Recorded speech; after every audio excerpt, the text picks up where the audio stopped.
नमस्ते। आज भगवत गीता का द्वितीय अध्याय प्रारंभ करेंगे हम। बहुत ही इंटरेस्टिंग चैप्टर है ये।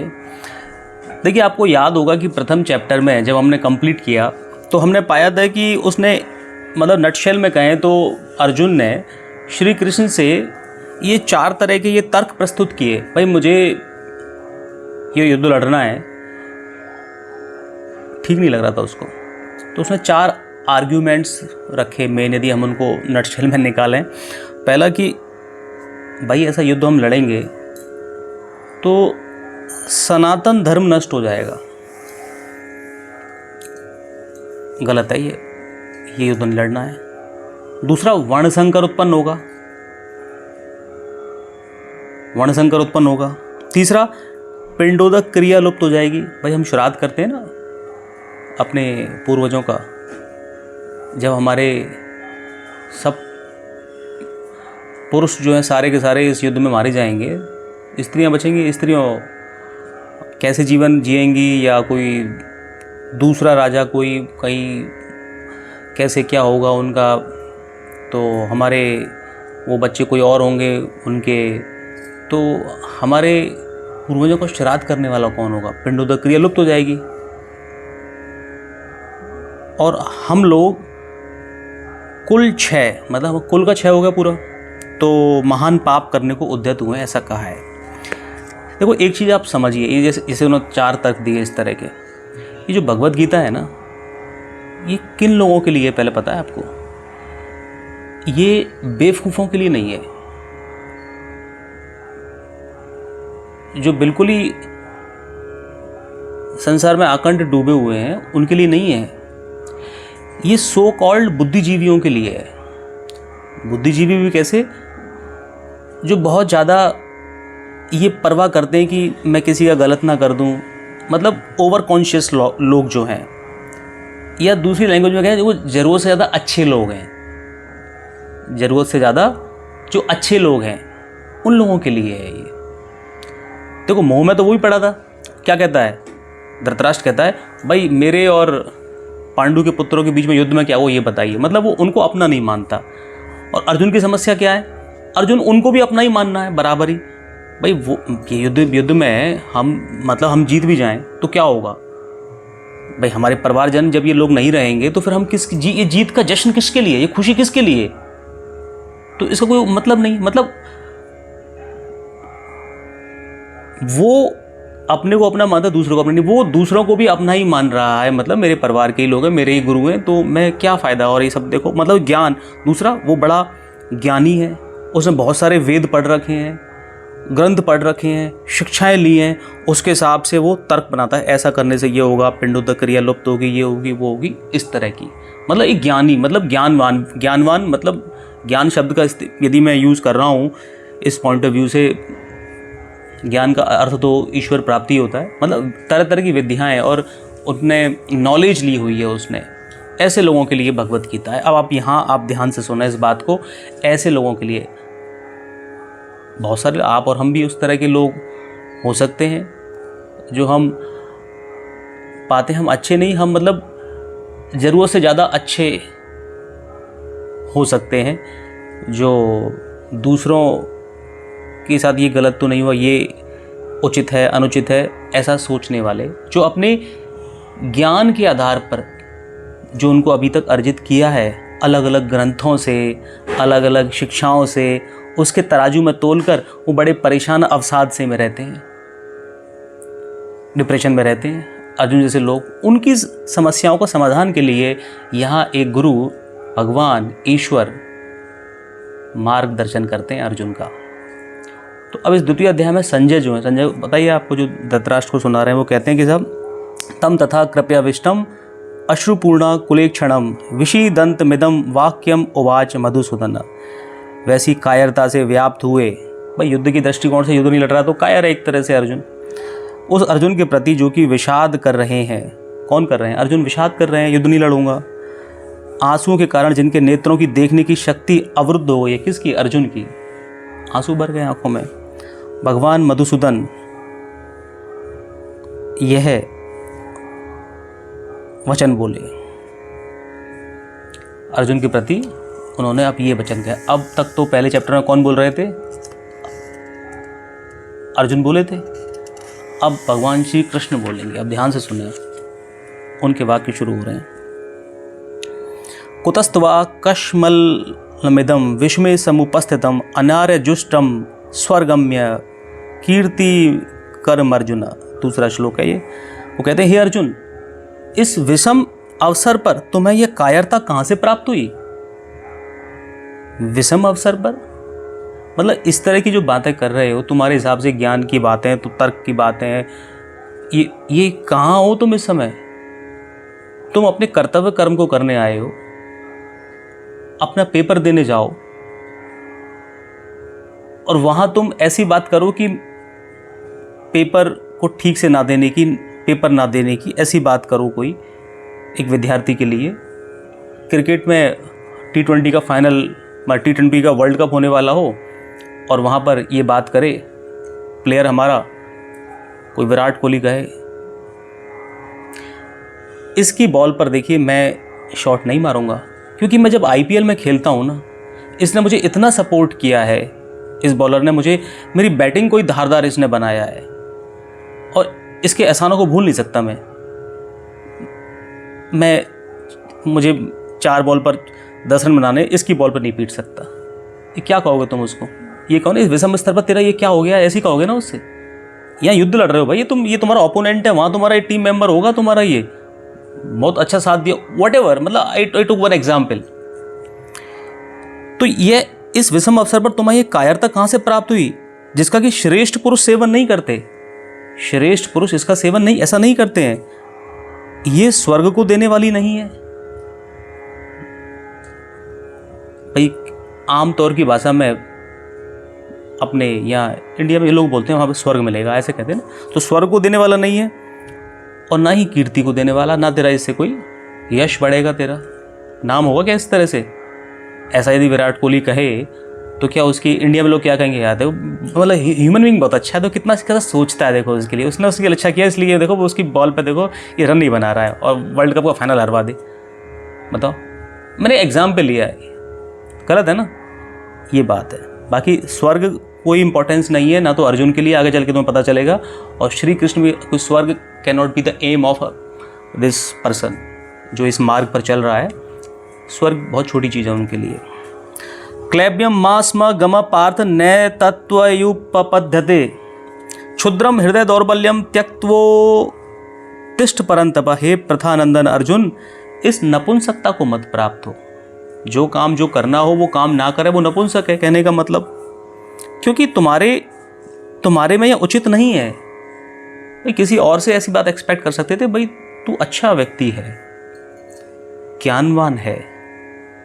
हे परंतप, हृदय की तुच्छ दुर्बलता का त्याग करके, हृदय की दुर्बलता ही तो है जहां ऐसी बात सोच रहा है, जो तर्क दिए हैं कि ऐसा करने से ये पिंडोदक क्रिया लुप्त हो जाएगी, ऐसा करना ठीक नहीं है, बहुत सारे जो भी बातें कही, इस दुर्बलता को त्याग करके युद्ध के लिए खड़े हो जाओ।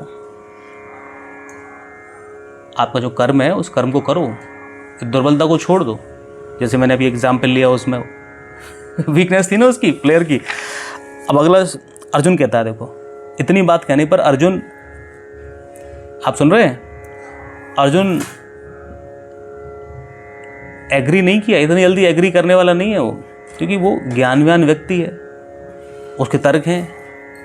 देखो जैसे कुछ नहीं आता उसको समझाना आसान है, लेकिन जैसे बहुत कुछ आता है, वो जो बहुत कुछ पढ़ लिया है, ऐसे लोगों को जो पढ़ लिया है उनके हिसाब से ही किसी चीज़ को एक्सप्लेन करना पड़ता है, उनके स्तर पर जाकर थेरेपी करनी पड़ती है उनकी। ये भी क्या है, ये इमोशनल मेंटल स्पिरिचुअल थेरेपी है।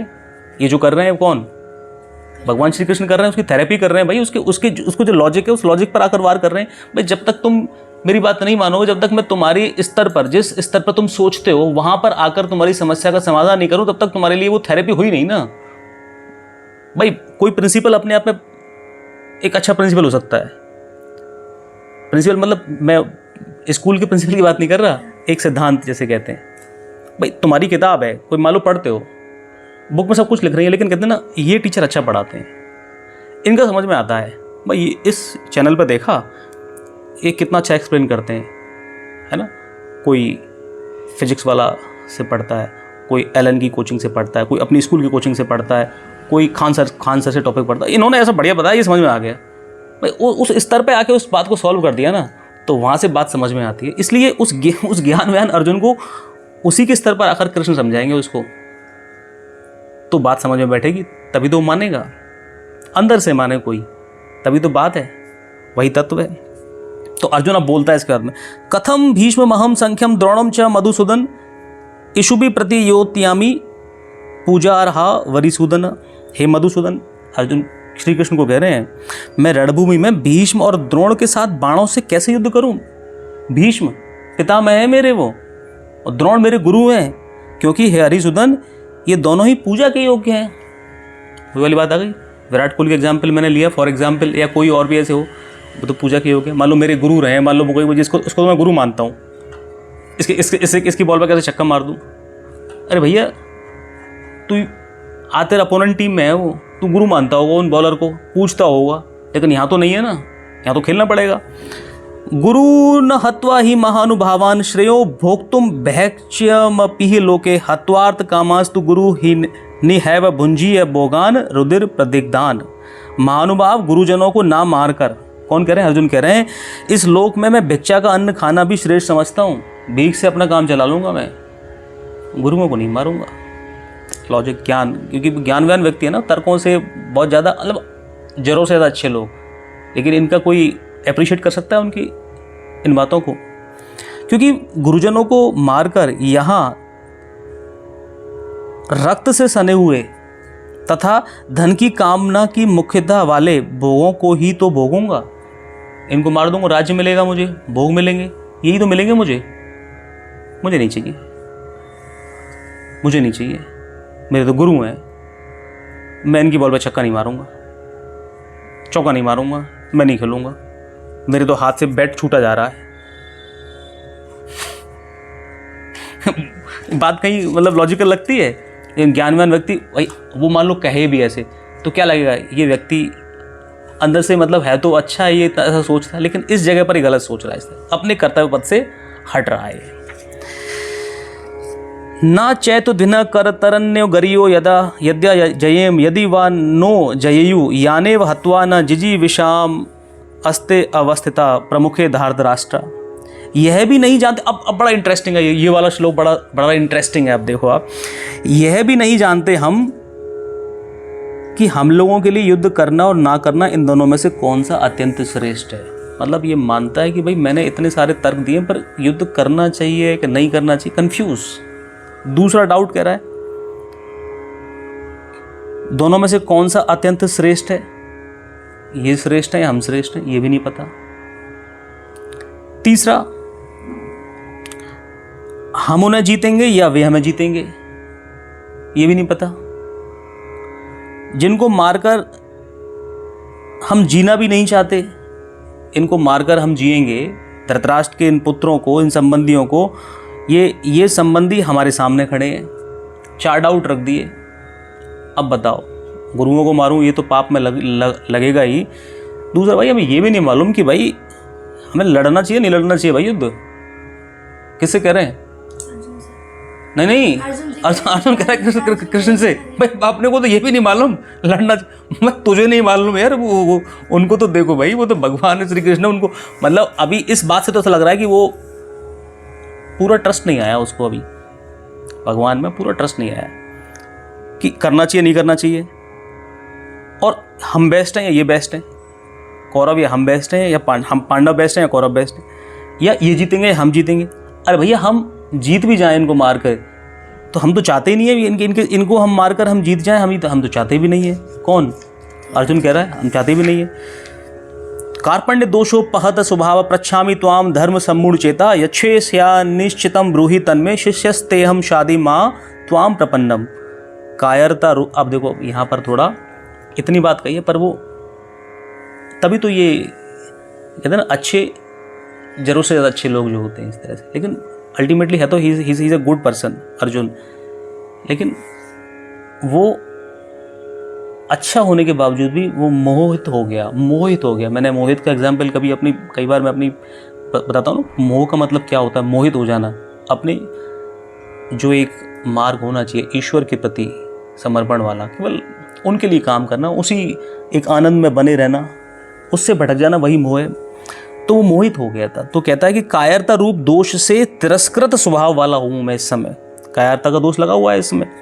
धर्म के विषय में मोहित अंतःकरण वाला। अब देखो स्वीकार कर रहा है, देखो आप इस बात को समझो, सरेंडर कर रहा है इस बात में कि धर्म, मैं अलग अलग तर्क दे रहा हूँ, मैंने जो पढ़ा है, सुना है, गुरुओं ने कहा है, और मेरी बुद्धि जो जिस तरह से रिलेट कर पाती है, इस तरह सारी बातें कही है मैंने। ये दोष लगेंगे पहले चैप्टर में कहा, अब जो कह रहे हैं गुरु हैं, ये हैं, वो है, कि धर्म के विषय में मोहित अंतःकरण वाला। मतलब ये मान तो रहा है कि मैं जो धर्म की जो बातें कर रहा हूँ, धर्म से मतलब यहाँ कोई किसी ये नहीं है ये हिंदू धर्म और ये धर्म मतलब मेरे लिए what is right what is wrong, ये धर्म से मतलब है। तो मैं मोहित हो रहा हूँ, मतलब I am not able to take unbiased call. मैं बिना किसी पक्षपात के कॉल नहीं ले पा रहा हूँ। मैं कहीं भटक तो रहा हूँ, मोहित हो रहा हूँ किसी एक चीज़ की वजह से। तो मेरा अंतःकरण मोहित, धर्म के विषय में मोहित वाला है। आपसे पूछता हूँ श्री कृष्ण जी, जो निश्चित कल्याण करने वाली हो, वह बात मेरे लिए कहिए। मतलब सरेंडर कर दिया है। अब आप बताइए, मैं आपका शिष्य हूँ। अर्जुन कह रहे हैं आपके शरण हुए, मुझे शिक्षा दीजिए। अब आप देखो, ऐसा कोई व्यक्ति है भगवान के सामने सरेंडर कर दे, गुरु के सामने सरेंडर कर दे, भगवान निकाल लाएंगे उसको, गुरु उसको निकाल देगा। जहाँ पड़ा हुआ है ऐसे को उसको निकाल देंगे। कैसे? आगे देखिए, ना ही प्रपश्यामि मपापनुध्याद यच्छो क्रमुच्छोषणमिन्द्रियाणाम अवाप्य भूमा वसत्पत्पन्न समृद्धम राज्यम सुराणामपि चाधिपत्यम। थोड़ा और क्लैरिटी दे रहे हैं कि मुझे आंसर देने से पहले मैं अपनी और जो रही सही जो मन में कह रहा ना, भाई ये बात और सुन लो, फिर आप जो कहेंगे वो मानूंगा, पर मैं अपनी और थोड़ी सी मेरे मन में कुछ उबाल निकल रहे हैं उनको मैं कह दूँ, भाई मेरी सुन लो पहले, क्योंकि तुम मेरी बिना सुने आप जो कह दोगे मैं अंदर से फिर अब मतलब मेरी ये बात तो कहना भूल ही गया, मैं जो कुछ है कह दूँ कि कारण कि पृथ्वी पर धन धान्य समृद्ध और शत्रु रहित राज्य तथा स्वर्ग में देवताओं को आधिपत्य मिल जाए तो भी, कह रहे हैं अर्जुन, ये देख लो कि मुझको पृथ्वी पर सारा धंधा ने मिल जाए, समृद्ध हो जाऊं, शत्रु रहित राज्य मिल जाए, कोई मेरा दुश्मन ही ना हो, कोई शत्रु ना हो मेरे, ऐसा राज्य मिल जाए, और स्वर्ग में देवताओं का आधिपत्य मिल जाए, देवता स्वर्ग भी मुझे मिल जाए, तो भी इंद्रियों को सुखाने वाला मेरा जो शौक है, मैं सब लोग चले जाएंगे, ये सब मैंने जो बताए कारण अर्जुन ने बताए, जो मेरा शौक है दूर हो जाए ऐसा मैं नहीं देखता हूँ। ये सब चीज़ मिल जाए तभी मेरा शौक जो है ना, गुरुजी भगवान श्री कृष्ण मेरे मित्र मधुसूदन, ये मेरा दूर नहीं होता दिखता, मुझे सब कुछ मिल जाएगा मुझे। अब देखो साहब, अब संजय कहते हैं कि एवं मुक्ता ऋषिकेश गुड़ाकेश परंतप न योत्स्य इति गोविंद मुक्त्वा तूषणीम बभूवहा।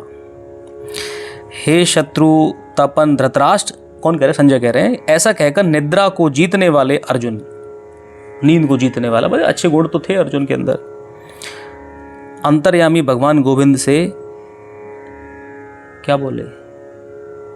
मैं युद्ध नहीं करूंगा, मैं युद्ध नहीं करूंगा, ऐसा साफ साफ कहकर चुप हो गए। मैं युद्ध नहीं करूंगा। देखो अपने इससे पहले के श्लोक में ये भी कह दिया आप बताएं क्या करें, पर मैं युद्ध, मतलब कहना चाह रहे हैं मैं युद्ध नहीं करूंगा, ये भी कह रहे हैं। मतलब अब ये जो कहेंगे इनकी बात देखते हैं क्या कहते हैं। फिलहाल मतलब मेरी तरफ से ये फाइनल कॉल। तमुवाच ऋषिकेश प्रहसन्नेव भारत सैनयोर भयोर मध्य विषिदंत मिदम वचा। हे भरतो वंश धृतराष्ट्र, संजय कह रहे हैं धृतराष्ट्र से, दोनों सेनाओं के मध्य भाग में विषाद करते हुए, मतलब भाई पहले आ चुका था, दोनों सेनाओं को मध्य से ही तो देख रहा था, वो ये मेरे हैं, ये उनके सारे मेरे ही हैं, मतलब वहाँ था। विषाद करते हुए उस अर्जुन के प्रति हंसते हुए, आप सोचो ऐसे में भगवान क्या कर रहे हैं? हंस रहे हैं। आप सुन रहे हैं? भगवान इसकी भाई बेचारा दुखी है, कुछ है, उसकी आंखों में आंसू आ रहे हैं, भगवान भी ऐसा जाए ना बेटा ना रो मत, ऐसा नहीं कर रहे हो, हंस रहे हैं। इसमें भी गहरी बात है। क्यों? इसमें भी गहरी बात है। हंस रहे हैं। हंसते हुए भगवान ऋषिकेश, ऋषिकेश क्यों कहते हैं उनको, कभी और बताएंगे आपको। ये वचन बोले, क्या बोलते हैं भगवान श्री कृष्ण? सुनो, आप तुम्हारे मन में ये उत्कंठा है कि नहीं, क्या कहा होगा भगवान ने अर्जुन से, क्या कहा होगा? सुनो देखो, श्री भगवान वाच अशोच्यान वशोचसत्वम प्रज्ञावादांश भाग भासते गतासूंश्च नानु शोचंती पंडिता। अब बड़ा ध्यान से सुनिए, देखो ये केवल आपके लिए, किसी भी आयु में, किसी भी पद पर, कोई भी आपका ड्यूटी कर्म आपकी है जीवन में, सबके लिए एप्लीकेबल होती है बातें। बड़ी आपको आनंद से भर देने वाली, समस्याओं का समाधान दे देने वाली चीज़ें हैं ये। तुमने शोक न करने योग्य शोक किया है। तुम जो शोक कर रहे हो ना, ये कह रहे हो कि मैं ये सब मिल जाए, ये मिल जाए, तब भी मेरा ये शोक तो दूर नहीं होगा, इंद्रियों को सुखाने वाला। वो कहते हैं तुमने शोक ना करने योग्य शोक किया है और विद्वता मतलब पंडिताई की बातें कह रहे हो। मतलब तर्क तो दिए, ऐसा वैसे कहते हैं, ये ज्ञान ऐसा बताया गया, सनातन धर्म में ये होता है, वो होता है, ये होगा, पंडित कुरिया लोगों की गुरु हैं, ये है, वो है, कैसे करूँ मैं, पूजनीय है, ये सब बातें जो कह रहे हो। परंतु एक बात सुनो, अब इस बात को ध्यान से समझो क्या कह रहे हैं हम। जिनके प्राण चले गए हैं और जिनके प्राण नहीं गए हैं, मतलब जिनकी मृत्यु हो गई है, जिनकी नहीं हुई है, उनके लिए पंडित लोग शोक नहीं करते।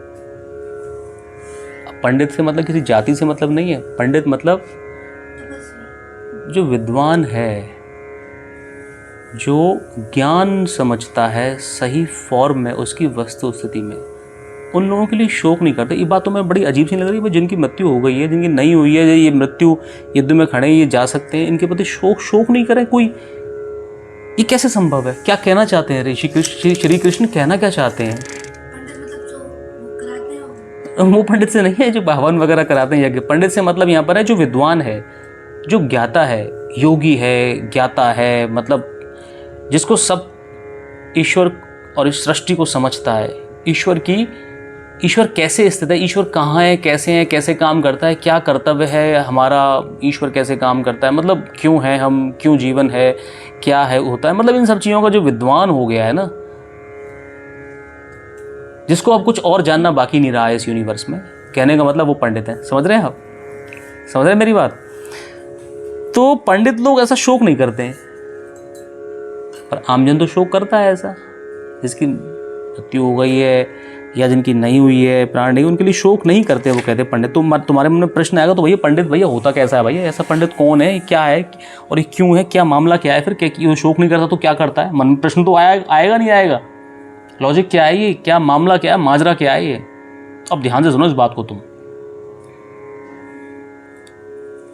सुनना पड़ेगा ध्यान से, तब तो बात में इंटरेस्ट आएगा और बात क्लियर हो जाएगी। ना त्वे वाहम जातु नासम न त्वम नेमे जनाधिपा न चैव न भविष्याम सर्वे वयमता परमा। किसी काल में मैं नहीं था। अब सुनो, कह रहे हैं श्री कृष्ण, किसी काल में मैं नहीं था और तू नहीं था, तथा ये राजा लोग नहीं थे। इस जन्म में है, व्हाट अबाउट बिफोर दैट? ये बात भी नहीं है। कहने का मतलब ये पहले भी थे और इसके बाद भविष्य में मैं, तू और राजा लोग हम सभी नहीं रहेंगे, यह बात भी नहीं है। मतलब ये जिस शरीर में दिख रहे हैं ये सब, मैं, तू और ये सब राजा युद्ध के मैदान में जो भी हैं, इस शरीर में दिख रहे हैं। इस शरीर बच्चे हुए इतने से तो होंगे जब माँ के गर्भ से निकले होंगे। ये पहले भी, तुम इससे पहले क्या वो नहीं थे? वो कहते हैं पहले भी थे, अब भी और बाद में भी रहेंगे, किसी दूसरे शरीर में रहेंगे। देहिनो अस्मिन्यथा देहे कुमारम यौवनम जरा तथा देहांतर प्राप्ति धीरस्तत्र न मोहति। कहते हैं देहदारी के इस मनुष्य शरीर में, देहदारी के इस मनुष्य शरीर में, देहदारी मतलब मैं आत्मा हूँ, मैंने शरीर धारण कर रखा है ना। इस मनुष्य शरीर में जैसे बालकपन होता है, जवानी होती है, वृद्धावस्था, तीन मानते हैं अवस्थाएं। एक्चुअली अवस्था क्या होती है? बिफोर ये आपका जो बालकपन होता है ना, उससे पहले भी ये आत्मा किसी शरीर में रही होती है और वृद्धावस्था के बाद फिर किसी दूसरे शरीर में चली जाएगी। वो कहना चाहते हैं ऐसे ही दूसरे शरीर की प्राप्ति होती है। उस विषय में धीर मनुष्य मोहित नहीं होता। धीर मतलब जो धीर है, जिसकी बुद्धि पर जिसका नियंत्रण है, वो मोहित नहीं होता है। कोई मान के चलता ही ऐसा होता है। जिसके लिए शोक कर रहे हो तुमने भी दूसरा शरीर धारण किया था, आगे भी करोगे, करते ही रहोगे, ये तो क्रम में चलता रहता है। ये तो इसमें क्या मोहित होना, धीर पुरुष इसमें मोहित नहीं होता। मोहित होने का मतलब उसमें अटक जाना, ये क्यों हो गया, कैसे हो गया, मेरे कारण से हो गया है क्या, ये लोग मेरे कारण से मारे जाएंगे क्या, ऐसा मोहित नहीं होता। तो किसके कारण से मारे जाएंगे भाई? वो कहता भाई मैं मारूंगा इनको और मैं फिर भी ये मानूं कि मैंने नहीं मारा इनको। ये श्री कृष्ण बात क्या कर रहे हैं? मैं मारूंगा, तीर से मारूंगा, ये मरेंगे। भीष्म को किसने मारा था? अर्जुन ने मारा। मैं मारूंगा और मैं ये नहीं करूं कि मैंने मारे ये, ऐसे कैसे भाई? यहाँ उसका काम है क्षत्रिय युद्ध लड़ना, इसलिए उस पॉइंट ऑफ व्यू से बात हो रही है।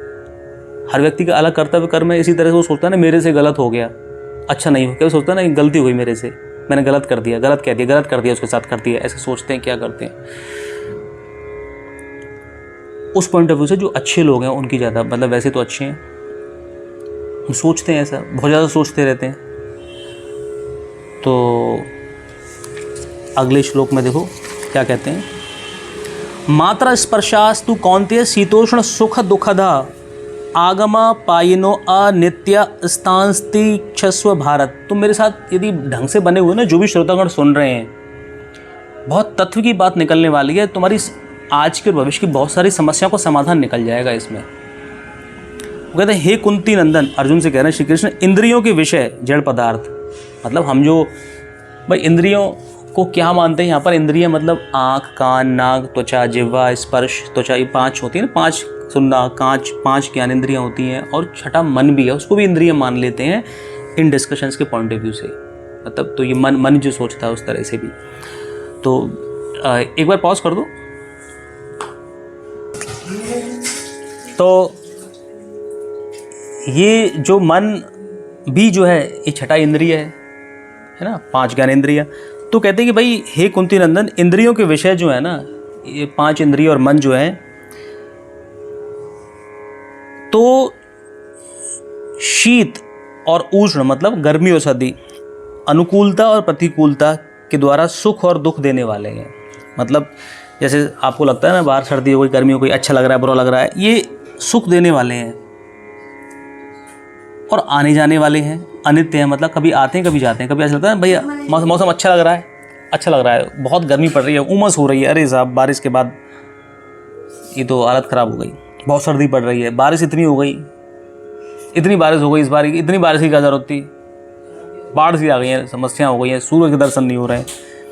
तो हे भरत वंशोद्धव अर्जुन, उनको तुम सहन करो। मेरी बात सुनो, क्या कहना चाह रहे हैं वो ये कहना चाह रहे हैं श्री कृष्ण, वो किसी पॉइंट पर पहुंच रहे हैं। तुम जो सोच रहे हो ना, ये जिस ज्ञान का बेस लेकर तुम इन पर कह रहे हो कि ये मारे जाएंगे, ये ऐसा होगा, वो होगा, ये सारे तर्क दे रहे हो, ये इंद्रियों और मन से मिली जुली चीजें हैं तुम बात कर रहे हो। आप समझ रहे हो, तुम इंद्रियों और मन से मिली जुली चीज़ों हैं जो कि ये आपको सुख दुख का अनुभव सा कराती रहती है, कभी कभी अच्छा लगना, कभी बुरा लगना। तो इस बात से तुम्हें लग नहीं रहा कि भगवान किसी एक ज्ञान पर वो जो है ना प्रकाश डालना चाह रहे हैं। मतलब कुछ ऐसा भी है जो इनसे परे है कि इन पर, इनको तू सहन कर, मतलब इनमें भाई सुख को सहन कर, दुख को तो आदमी सहन करे, सुख को भी सहन करे। इसका मतलब भाई ये तो कह रहे हैं ना, सुख दुख को देने वाले हैं, कोई अच्छा लगता है बुरा लगता है, इनको सहन कर। भाई बुरे को तो सहन कर चल, पर अच्छे को कुछ सहन क्या करना, अच्छे को तो आदमी सेलिब्रेट करेगा ना। So what does he mean by अच्छे को, मतलब ज़्यादा ऊंचाई मत, जितना है। यस, उसका उनका कहने का मतलब यही है कि तुम्हें इन चीज़ों में don't be lost in this duality, then what next. यदि इन ड्यूअलिटी में मुझे लॉस्ट नहीं होना है तो क्या, इसका मतलब कुछ है, कुछ सीक्रेट है इसके अलावा है, जहां पर वो पॉइंट करना चाहते हैं। कौन? श्री कृष्ण। बड़ी इंटरेस्टिंग बात है कि नहीं? अब देखो निकल कर आएगी बात। यम ही न व्यथयन्त्येते पुरुषम पुरुषर्षभ सम दुख सुखम धीरम सो अमृतत्वाय कल्पते। कारण कि पुरुषों में श्रेष्ठ अर्जुन, भाई श्रेष्ठ मानते हैं उसको, बेवकूफ़ नहीं, क्या श्रेष्ठ है पुरुष हमें, और जितने भी लोग संसार में उनमें श्रेष्ठ तो है भाई। विचार तो इसके मतलब तामसिक तो नहीं है, राजसिक भी नहीं है, मतलब सात्विक से लगते हैं इस व्यक्ति के। ना तो भोगों में लालसा है इसकी, ना किसी को मारना भी नहीं चाहता है। व्यक्ति तो अच्छा है लेकिन मोहित हुआ पड़ा है, भटका हुआ है। कारण कि पुरुषों में श्रेष्ठ अर्जुन सुख दुख में सम रहने वाले। आगे इस बात पर मोहित नहीं होना है तो मैं सहन करना, मतलब सुख दुख में सम। ये बहुत इंपॉर्टेंट बात है, इसको समझो आप कि सुख दुख में सम रहने वाले जिस बुद्धिमान मनुष्य को ये मात्रा स्पर्श पदार्थ, ये संशय इंद्रियों से संबंधित और मन के पदार्थ इस विचलित नहीं करते, मतलब सुखी दुखी नहीं करते, ये चीजें सुखी दुखी नहीं करती, वह अमर होने में समर्थ हो जाता है, अर्थात वह अमर हो जाता है। मतलब वो व्यक्ति अमर हो जाता है, वो व्यक्ति श्रेष्ठ है, मतलब उसको अमृतत्व मिल जाता है। उसने किसी वस्तु में अपनी को इन्वेस्ट नहीं किया है। अनुकूल चीज मिली तो मैं खुश हुआ, या प्रतिकूल मिली तो मैं दुखी हो गया, ऐसा नहीं है। नहीं है मतलब not theoretically, practically he is into this. ये अवस्था प्राप्त करनी है तो भैया क्या है इसका फायदा क्या? अर्जुन इसमें नहीं था, ऐसा हो जाए इसका फायदा। अर्जुन बुरा भी नहीं था पर फिर भी मतलब जरूरत से ज़्यादा अच्छा होना इस तरह का, तो व्हाट इसका क्या, इससे कहाँ ले जाना चाहते हैं भगवान श्री कृष्ण, इस बात को मैं आपको बताऊंगा मैं अगले सेशन में। तब तक के लिए हम ब्रेक लेते हैं, विराम लेते हैं। नमस्ते।